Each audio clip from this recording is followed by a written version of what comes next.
मित्रांनो, ॲव्हरेजसाठी गाडी घ्यायची तर कुठली? आपण म्हणतो मारुती सुझुकी. ऑब्व्हियसली चांगल्या ॲव्हरेज देतात त्या गाड्या, पण गाडी तर मॅटर करतेच, पण सोबत मॅटर करते तुम्ही ड्रायव्हिंग कशी करता, तुमची ड्रायव्हिंग स्किल. राईट.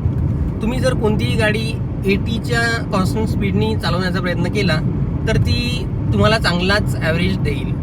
माझी गाडी आहे XUV 300 डिझेलमध्ये, ज्याचं 1.5 लिटर इंजिन आहे. गाडी अतिशय जबरदस्त आहे. परफॉर्मन्समध्ये तुम्हाला कुठेच मागे टाकणार नाही, नाराज करणार नाही.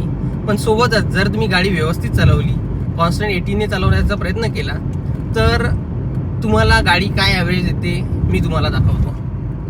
बघू शकता तुम्ही सध्या काय दाखवत आहे. 26.6 26.5च्याही वर हा ॲव्हरेज पोहोचलेला आहे आणि होऊ शकते पुढे चालून आणखीनही वाढू शकतो थोडा फार, ते बघूया.